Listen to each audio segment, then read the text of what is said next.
Jalan Sunyi. Selamat datang di Jalan Sunyi, ruang berbagi ragam literasi, terutama sastra dan teater. Kali ini saya akan membacakan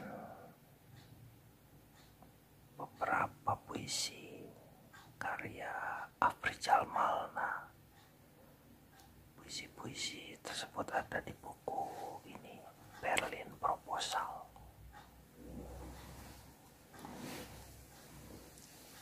Buku ini ditandatangani oleh penulisnya. Ini adalah penulisnya. Ditandatangani di UI 2016. Saya masih ingat.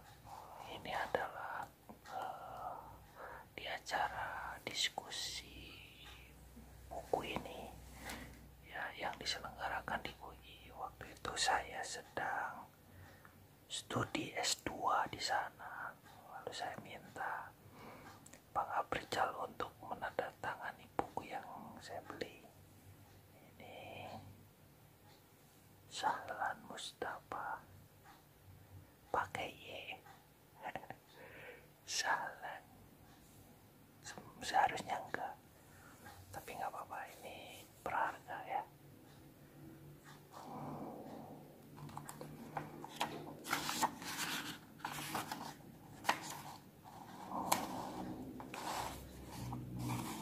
Buku ini diterbitkan oleh penerbit Nuansa Cendekia, Bandung.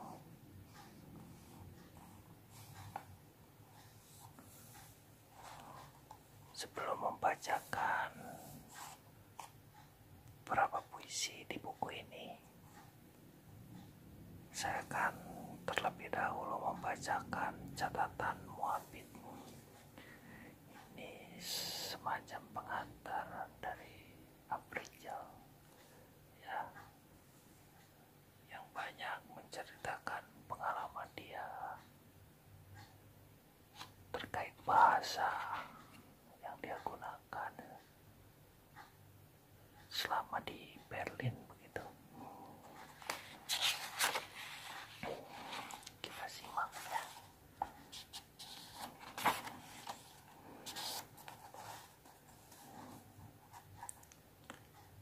Catatan muabit. Tubuh saya ada di sini. Makna juga ada di sini. Tetapi bahasa yang saya gunakan tidak ada di sini. Ada jendela dari reaksi neurotik yang terbuka ketika tubuh menghadapi agresi dalam pertemuan antara bahasa dan makna. Saya bekerja mengelola jendela dari reaksi neurotik di dalam puisi, bukan maknanya. Karena maknanya ada di luar puisi yang terhubung melalui arti kata. Tetapi apa yang terjadi dengan bahasa Indonesia yang saya gunakan ketika makna yang saya hadapi tidak berada di Indonesia, melainkan di Berlin dengan sejarah dan bahasa Jerman yang sangat berbeda. Tulisan ini merupakan catatan pendek tentang bagaimana saya menghadapi bahasa di luar tubuh dan makna yang biasanya berada dalam ruang yang sama. Pertengahan Agustus sampai September 2012, saya dapat undangan artis residen dari DAAD. Program ini dilanjutkan untuk 1 tahun, Mei 2014, Mei 2015. Kota yang saya hadapi, Berlin, merupakan kota yang penataan makna sejarahnya tersebar di ruang publik, tertata antara makna dan tubuh dalam skala ruang yang memunculkan proyeksi. Saya memasuki Berlin ketika kota ini sedang menjadi bagian dari peringatan 100 tahun Perang Dunia I. saya membaca riwayat Moabit. Distrik tempat saya tinggal ini pun menyimpan sejarah beberapa anarkis sebelum perang. Mereka dipenjarakan di Moabit. Lapisan sejarah ini cukup tebal untuk bisa ditembus dengan narasi biasa dari kehidupan sehari-hari. Lingkungan makna yang tebal seperti inilah yang saya hadapi di Berlin. Saya hanya hidup dengan bahasa Indonesia. Ketika hampir 3 bulan saya tinggal di Berlin, saya mulai merasakan bahasa yang saya gunakan seperti sedang kehilangan dinding-dinding lamanya. Kehilangan makna di luar bahasa.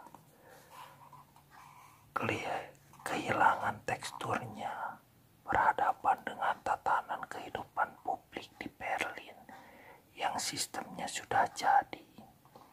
Setiap menulis, saya seperti meraba-raba dalam ruang bahasa yang kian melemah.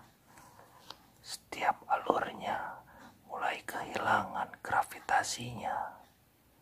Saya mengalami semacam krisis representasi dari makna yang tidak ada ruangnya dalam bahasa. Umumnya, saya membiarkan tetap berlangsungnya tekstur bahasa dalam puisi-puisi saya yang sering dilihat sebagai prosaik.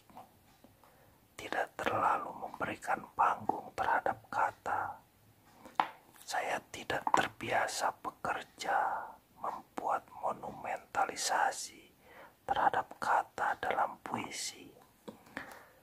Tetapi pengalaman di sini, di mana bahasa Indonesia tidak ada di sini, hubungan emosi terhadap bahasa Indonesia, kehilangan tubuh sosial atau ruang habitatnya, bahasa tiba-tiba menjadi sangat material dengan fungsi representasinya yang terbatas.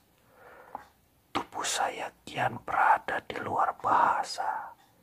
Situasi konkret di mana saya harus melepaskan bahasa untuk memasuki realitas yang saya alami. Berada dalam dataran yang sunyi dari bahasa dan identitas tentang ada menjadi fiksi. Kita seolah-olah hanya ada dalam bahasa. Sementara lembaga makna dalam bahasa Indonesia yang bukan bahasa ibu hidup dalam struktur simbolis yang goyah. Bahasa Indonesia lebih banyak ditopang oleh pergeseran bahasa dan transaksi kekuasaan. Objektivitas dari momen ini adalah saya harus pindah dan menulis dalam bahasa Jerman. Tetapi entah kenapa, saya selalu mengalami kesulitan untuk mempelajari bahasa asing. Tubuh saya seakan-akan telah menjadi tubuh bahasa Indonesia yang permanen dengan berbagai paradoks yang saya alami. Kehilangan fungsi suprastrukturnya untuk membaca makna selama tinggal di Berlin. Situasi ini membuat saya semakin dekat dengan tubuh saya. Saya mulai tumbuh seperti serangga Kafka dalam makna. Kehilangan sinyal-sinyal penghubungnya. Bahasa menjadi tragedi representasi. Hal yang membuat saya memikirkan kembali keberadaan bahasa-bahasa daerah di Indonesia sebagai suprastruktur untuk melihat diri kita bersama dengan geobudaya yang membentuknya. Bahasa-bahasa daerah yang telah dibuat kehilangan masa kininya. karena dibiarkan hanya tinggal sebagai bahasa keluarga atau bahasa komunitas subkultur. Kita harus berhenti melakukan penilaian nasionalitas tunggal atas lokalitas maupun sebaliknya. Meskipun ilusi tentang globalisasi meredam oposisi biner yang berlangsung dalam politik identitas, membendung setiap hegemoni yang berusaha mengubah keberagaman sebagai konflik perbedaan. Saya baru mengalami aspek materialisme dari bahasa ketika tinggal di daerah di mana bahasa yang saya pakai tidak berlaku di sini, seperti cermin yang kembali ke materi dasarnya sebagai kaca. Dalam waktu senggang, kadang saya gunakan menonton film dokumenter tentang dunia binatang maupun alam yang banyak disiarkan TV Eropa. 3 Arte, RBB maupun Servus. Semua bentuk kehidupan ada mata rantainya, dari mata rantai makanan sampai kelahiran dan kematian, seperti ladang biologi yang berputar dalam lingkaran kompleksitasnya. Mata rantai ini berubah karena kita mulai memberi makan kepada binatang melalui peternakan maupun sampah-sampah hasil konsumsi kita. Putaran ladang biologi yang sedang beradaptasi atau teragresi ketika berhadapan dengan industri modern ciptaan manusia. Dalam kerja relasi representasi kita melalui bahasa dan seni, kelihatannya juga berlangsung hukum mata rantai ini yang saling membuat ikatan baru. Mungkin mirip daya tarik-menarik fisika yang menyatukan dan mengikat benda-benda. Tapi saya tidak mengerti soal fisika. Walaupun sangat menarik melihat bahasa dalam hayalan tentang fisika, kadang saya seperti berlari mengejar cahaya yang sinarnya segera menghilang. Saya mulai memasuki ruang grafis dalam makna, dalam bahasa. Saya mulai memasuki ruang grafis dalam bahasa, membuat kata seperti material cat yang bisa dicampur sebagai suara maupun sebagai gambar. Pengalaman lain yang saya hadapi di sini sedang berubahnya bahasa seni menjadi bahasa media melalui material yang digunakan, baik di seni rupa, film maupun musik.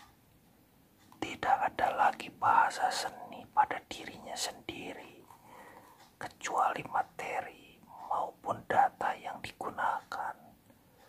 Pengalaman ini membuat saya mulai sering berjalan kaki, merasakan perbedaan berjalan di antara kendaraan bermotor dengan berjalan menyusuri sungai. Skala makna ruang hanya berlaku sejauh kaki saya melangkah. Tubuh saya juga mulai bisa berhenti, diam, berbaring, hening, memasuki ruang di dalam tubuh untuk melihat keluar. Saya keluar masuk museum untuk memenuhi kebutuhan membaca dengan cara melihat, atau pergi ke pasar loak yang menjual barang bekas di hari Minggu. Pasar loak tersebar di Box Heijener Platz, pinggir kanal di Neukölln, Schönberg, Berliner Platz,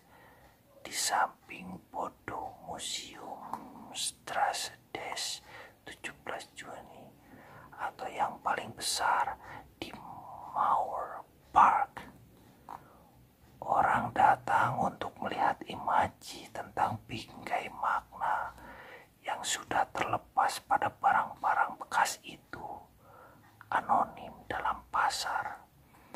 Pengalaman ini menyadarkan saya untuk mengembalikan gravitasi bahasa ke tubuh saya, bahwa tubuh adalah pusat konfirmasi utama dalam menulis puisi, melawan arus eksternalisasi bahasa untuk makna yang berada di luar tubuh saya. Jalan kaki dan pasar loak kemudian menjadi bengkel kerja untuk menatap persoalan dramaturgi antara tubuh, bahasa, dan makna, mendapatkan skala natural antara kenangan dan benda-benda, antara tubuh dan ruang. Pengalaman pertama saya tinggal di apartemen di Moabit merupakan kunci penting bagaimana saya menempatkan makna dalam konteks puisi saya. Moabit tumbuh sebagai daerah industri. Sebagian penduduknya buruh pabrik, diwarnai banyak kultur antara Afrika dan Asia, terutama keturunan Turki. Saya tinggal di Wall Street, di sebuah apartemen yang hening. 2 buah pohon besar berdiri di depan jendela.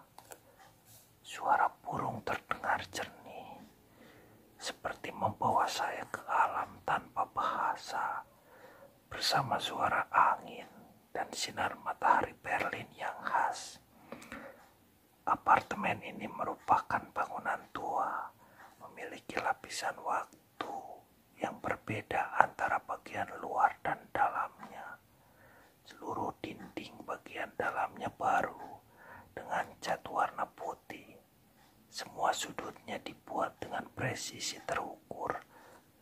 Ketika saya mencoba mengetuk permukaan dinding dan tiang-tiangnya, semuanya mengeluarkan bunyi. Ada rongga di dalamnya, memisahkan antara dinding lama dengan dinding baru. Di beberapa pabrik, saya juga menemukan bangunan lama yang diisolasi dengan bangunan baru. Sebagian besar wilayah Moabit memang hancur dalam Perang Dunia II.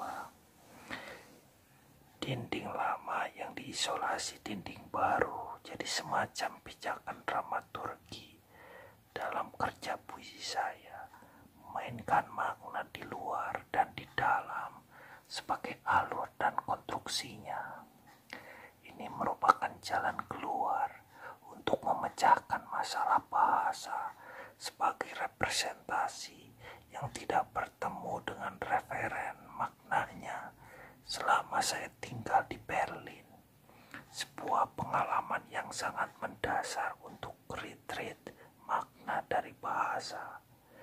Ketika makna memasuki bahasa dan menguasai kata, maka kata berubah menjadi mantra, seperti darah yang disiramkan kepada tanda untuk menjadi ikon atau mitos. Mendapatkan dirinya sebagai kekuasaan makna yang menguasai kesadaran atas identitas. Pengalaman retreat makna dari bahasa selama berada di Berlin menjadi mendasar untuk saya. Sebuah penjernihan untuk menata kembali bayangan makna ke dalam kata, seperti menyusun barang-barang bekas di tempat yang lain.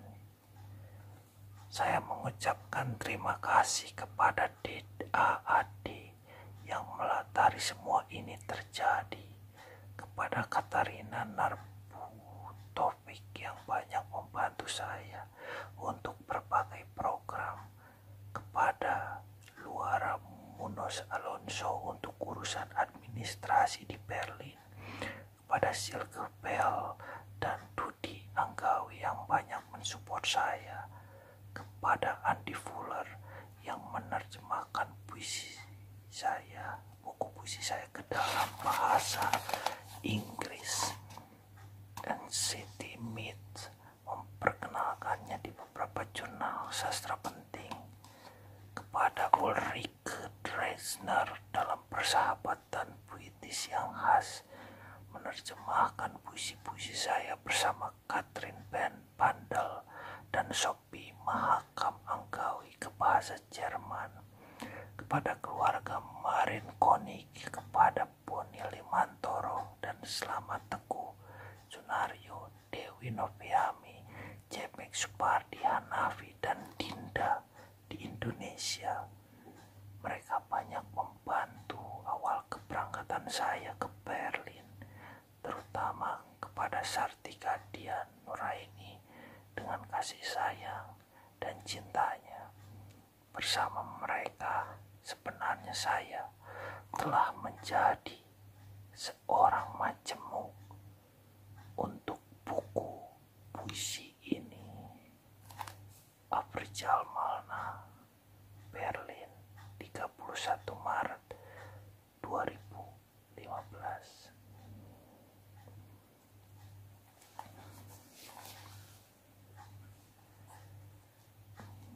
Terima kasih sudah menyimak pembacaan atas prolog yang ditulis oleh Afrizal Malna. Ini dramaturgi penulisan puisi di buku ini. Di video selanjutnya saya akan membacakan beberapa puisi